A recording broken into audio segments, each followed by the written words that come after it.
ఈ త్రిత్విక దేవుని రహస్యము ఒక గొప్ప ఒక కన్ఫ్యూజింగ్ థియాలజీ. ఎందుకంటే మన దేవుడు ఏకైక దేవుడు అని ఏమని అంటాం,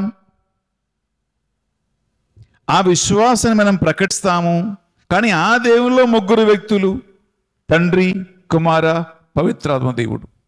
ఇది అనేక మందికి కన్ఫ్యూషన్కి, రకరకాల తప్పుడు ఆలోచనలకి, సిద్ధాంతాలకి, టీచింగ్స్కి దారితీసినటువంటి ఒక పెద్ద పండగ.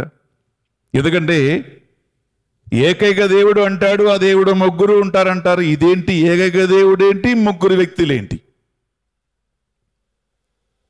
అవునా కదా? కొంతమందికి తండ్రి దేవుడు దేవుడు, కొంతమందికి తండ్రి దేవుడు దేవుడే కాదు, యేసుక్రీస్తే దేవుడు, కొంతమందికి యేసుక్రీస్తు దేవుడు కాదు, పరిశుద్ధాత్మ దేవుడు దేవుడు.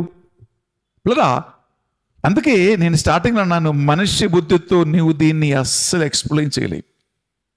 అందువల్ల ఈజీ మార్గం ఏంటంటే ప్రియలారా, దేవుడు మనకి తనను తాను తెలియచేసినటువంటి ఒక బైబిల్ మన చేతుల్లో ఉంది కదా.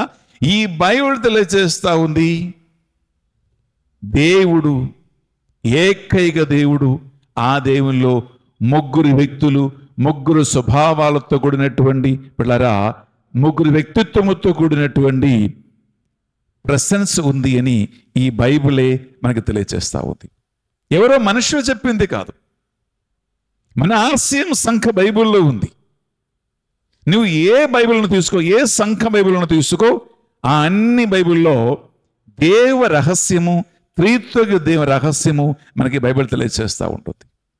అందుకే మీరు ఆదికాండం మొదలుకొని మాలకి గ్రంథం వరకు చూస్తే అక్కడ యావే దేవుణ్ణి, సృష్టికర్త అయిన దేవుణ్ణి, ఆయన కార్యమును, ప్రపంచములో దేవుడు ఇజ్రాయేలు అని దేశమును ప్రజలను ఎంపిక చేసుకుని తన ప్రణాళిక తెలియచేసినటువంటి ఒక దేవుణ్ణి, సృష్టికర్త అయిన యావే దేవుని గురించి మనం చూస్తూ ఉన్నాం, చదువుతూ ఉన్నాం.